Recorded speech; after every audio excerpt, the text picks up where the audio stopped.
siamo insieme anche la Pasqua. Una buona serata a tutti i nostri telespettatori, ben ritrovati, benvenuti anche questa sera nello studio di TV7 Match.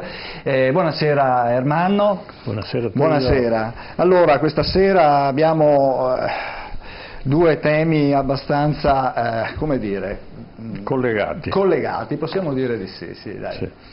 Abbiamo il tema della sanità, la riforma della sanità del Veneto, se possiamo chiamarla riforma, cioè come distribuire le forze in campo nel Veneto, e qui come tutte le riforme comporta un'ampia discussione, un approfondimento, usciranno i contenti e gli scontenti, e poi abbiamo invece la pratica del sonno, che significato ha il sonno per un individuo e quali sono le patologie conseguenti, sarà la seconda parte. Ecco, con noi, partendo dalla sanità, abbiamo gli ospiti. Certo, li presentiamo subito. Buonasera Fabrizio Borona, buonasera, Presidente della Quinta Commissione, la Commissione Sanità in Consiglio regionale Veneto. Buonasera, esponente della Lega, grazie di essere qua nei nostri studi. Buonasera Claudio Sinigaglia, consigliere regionale del Partito Democratico, buonasera. Buonasera Giampiero Avruscio, Presidente dell'Associazione Nazionale Primari Ospedalieri dell'azienda ospedaliera. Buonasera. Buonasera, grazie anche a lei di essere qua. Allora, andiamo veloci, abbiamo tante cose da dire, però abbiamo anche il nostro spazio dedicato alla storia, e questa sera ci occupiamo di un Papa, e la serata insomma è idonea anche per questo. Vediamo la sigla di Memorandum.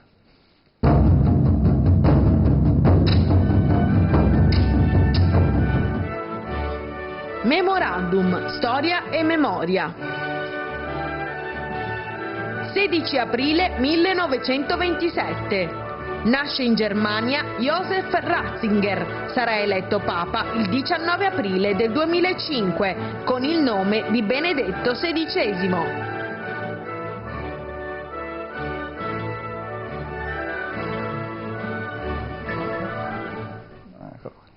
E allora, ecco, Papa Ratzinger è una doppia ricorrenza, la sua nel mese di aprile, proprio in questa settimana, appunto il 16 aprile la nascita e poi il 19 aprile l'elezione. E introduciamo l'argomento, così insomma facciamo un po' una breve storia di Papa Ratzinger, vediamo.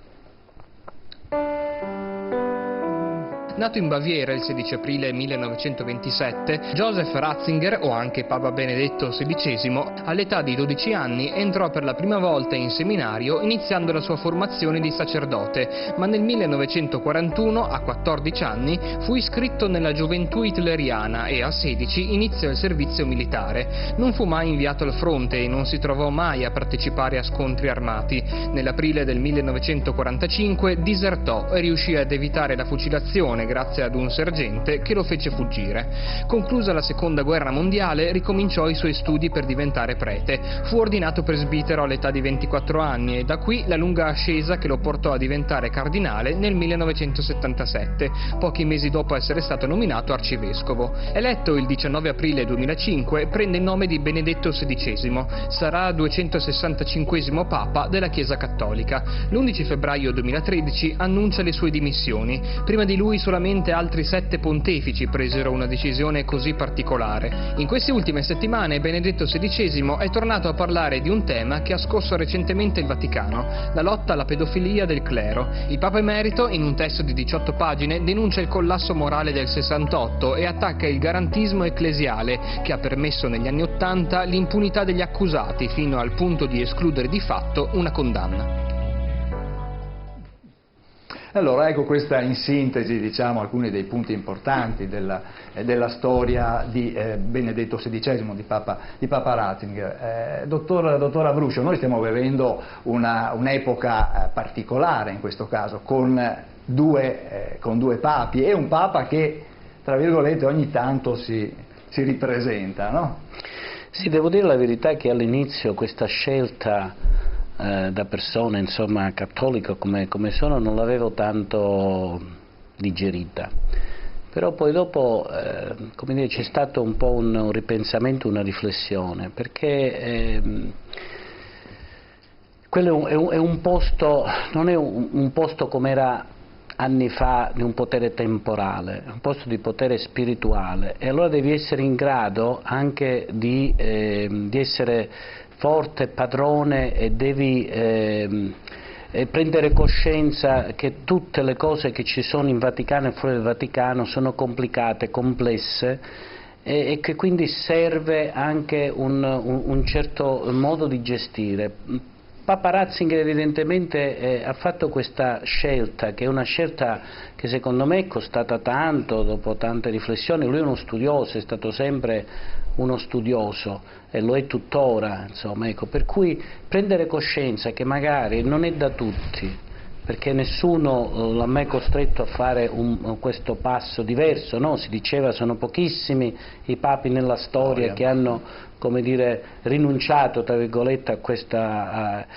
ma questo dimostra ancora di più come questa Chiesa è una Chiesa rivoluzionaria, perché se noi pensiamo con tante altre istituzioni che noi abbiamo, quelle locali, quelle politiche, ma chi è che toglie qualcuno quando uno ha avuto una sedia? No? Cioè, voglio dire, ci sono esempi di tutti i tipi, no? Ma a livello anche mondiale, non solo nazionale. Eppure, ecco, qui c'è stato il coraggio di una persona e dire no, io sento che è pesante per me, insomma, probabilmente Dio mi chiede altro, e allora ha fatto questo passo. Io l'ho trovato veramente molto molto coraggioso. All'inizio, ripeto, non avevo tanto capito questa scelta, perché la vedevo come quasi un rifiuto di responsabilità, invece era il contrario.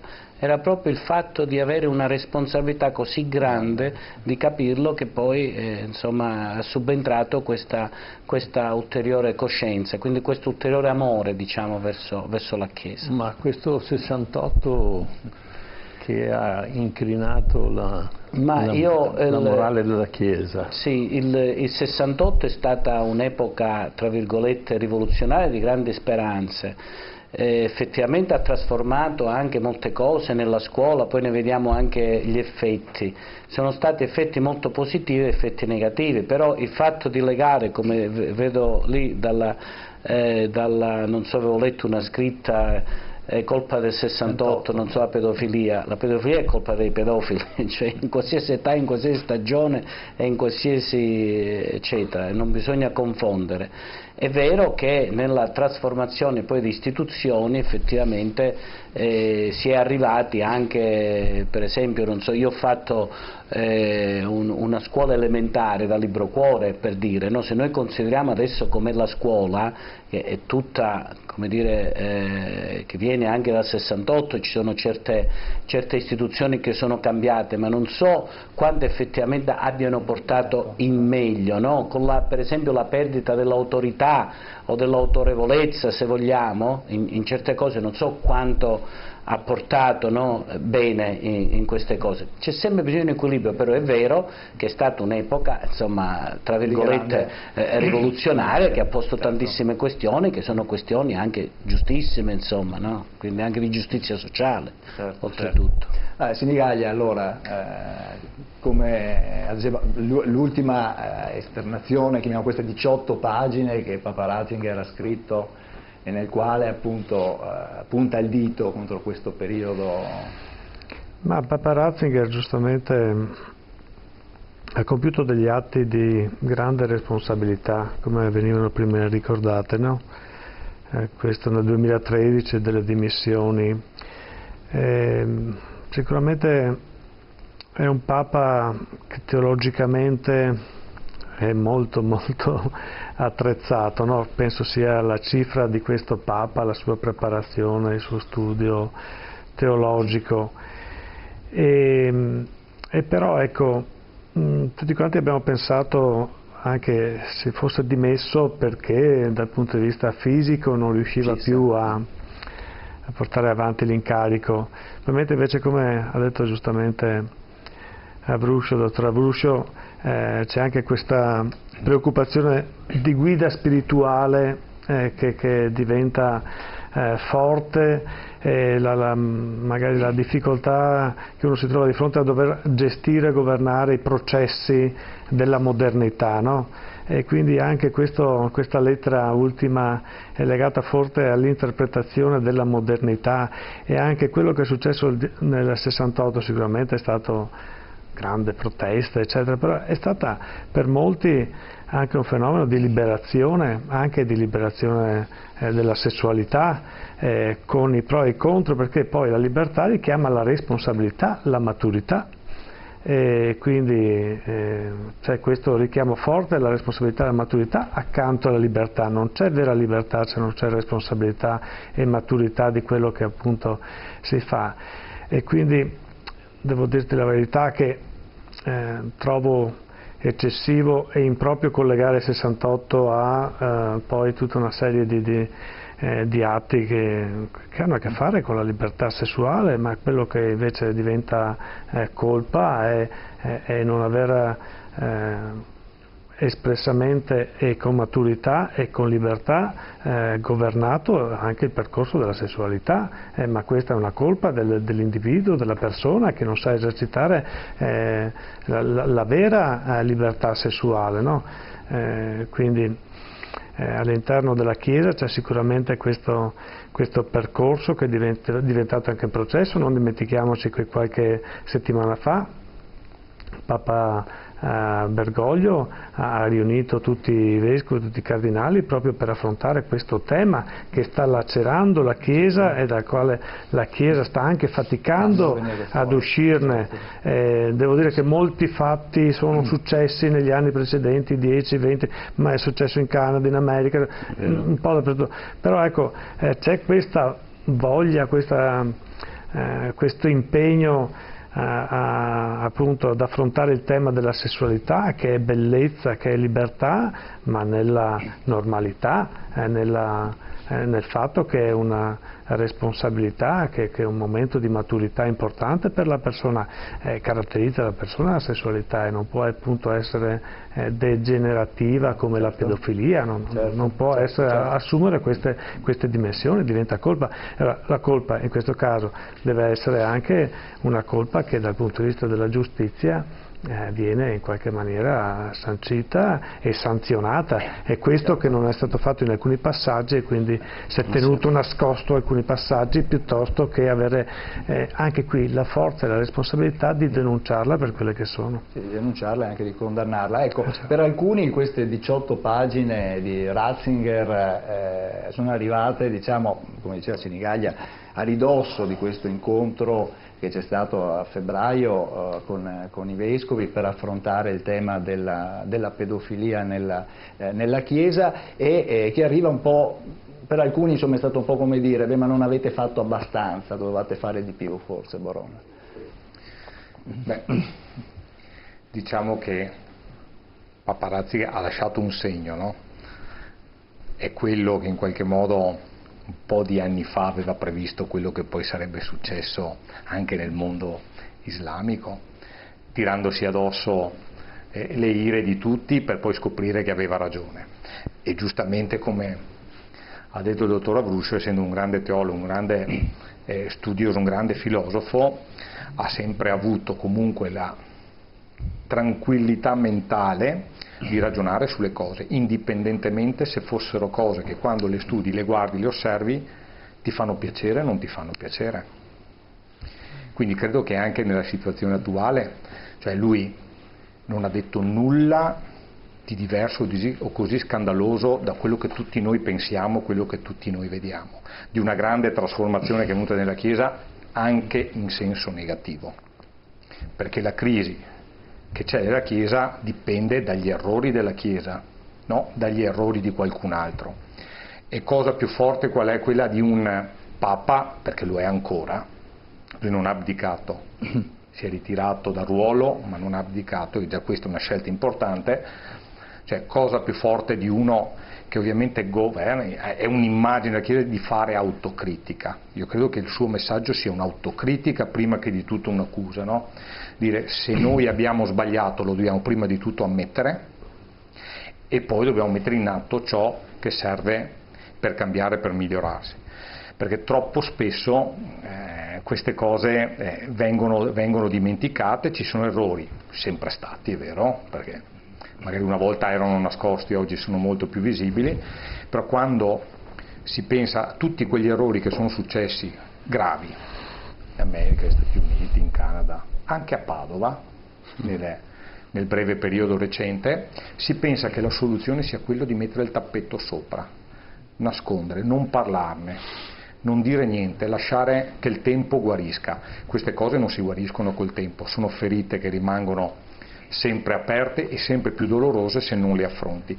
La sua intelligenza, io credo sia proprio questo, di questo Papa, un'intelligenza nella sua veneranda età, perché mi pare che abbia più di 90 anni,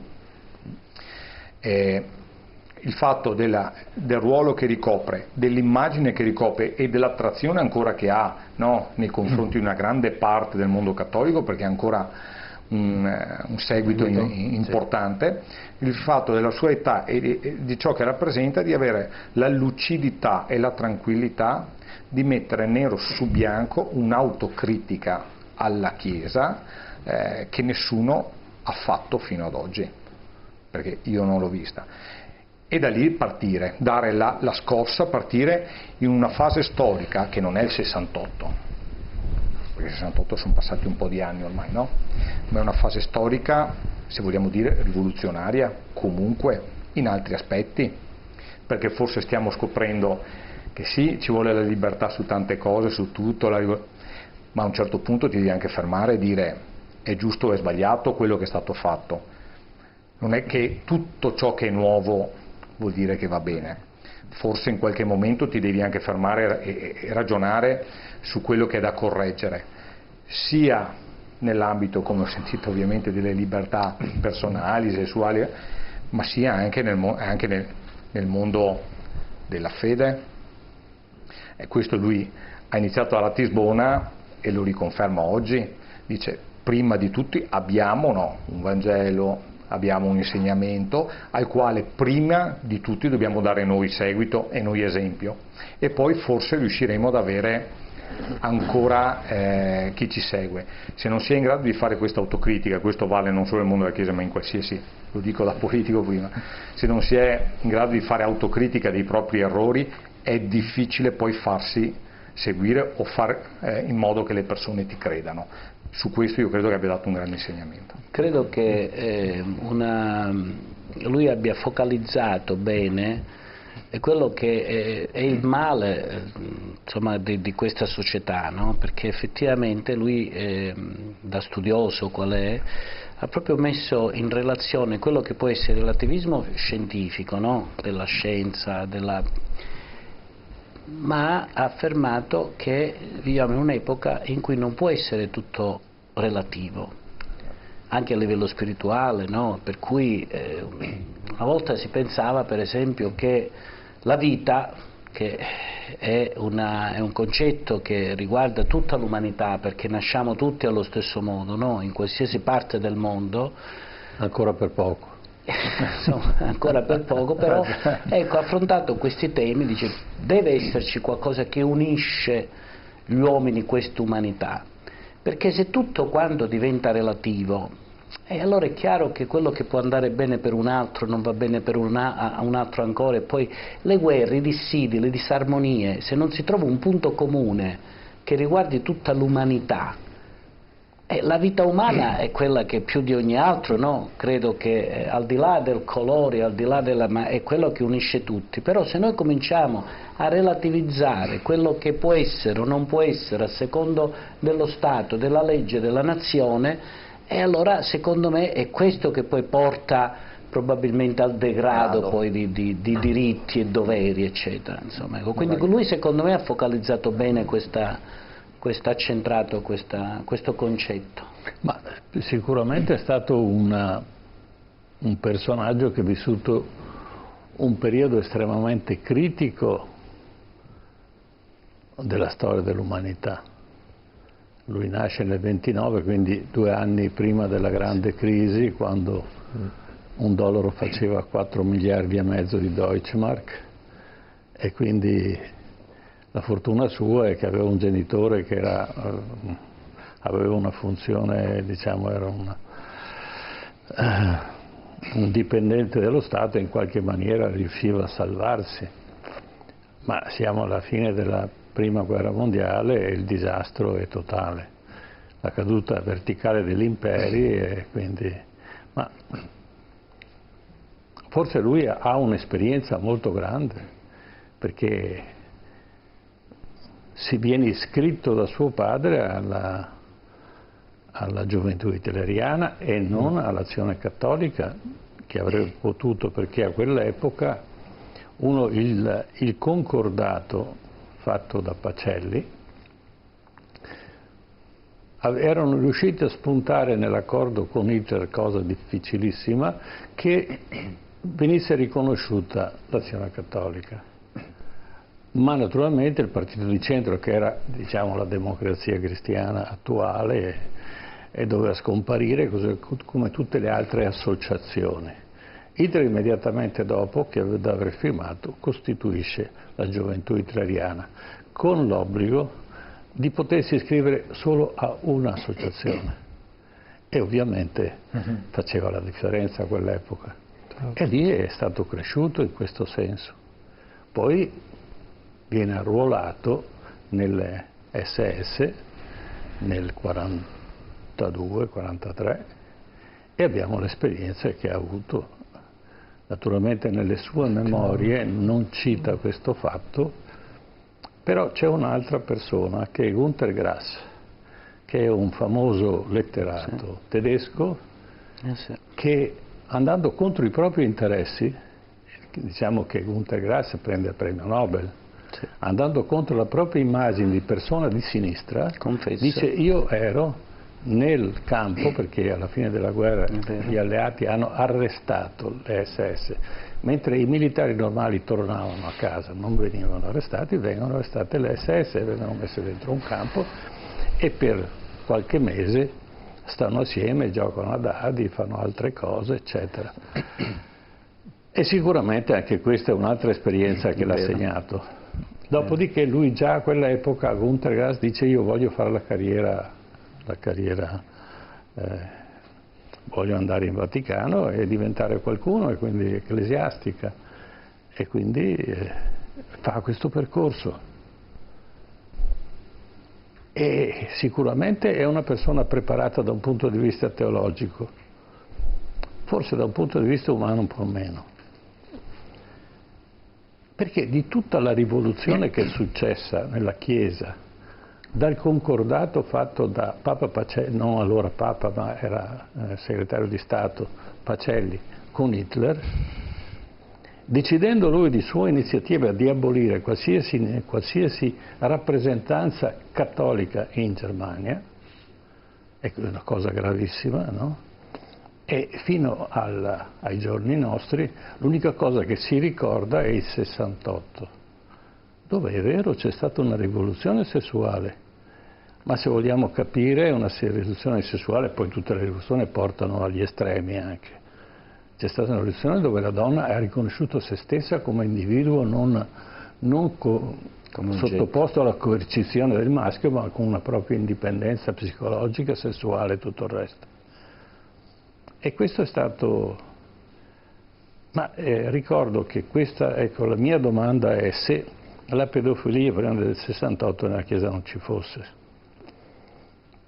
Ed abbiamo grande contezza nella storia della Chiesa, pur la Chiesa cercando di obliterare memorie di questo tipo. Ma era normale che una giovane fanciulla nobile venisse sposata da un anziano quarantenne, per l'epoca erano abbastanza anziani, lei di 12 anni, lui di 40 anni. Era una pedofilia lecita. Ricordiamo che l'ordine degli Scolopi fu abolito dopo circa 80 anni che era cresciuto, perché era la scuola pia, cioè la scuola dei giovani poveri. Furono cancellate 1000 scuole in tutta Europa perché la pedofilia era dilagata. Ma allora bisogna fare un passo indietro, forse cui prodest e di chi è la colpa?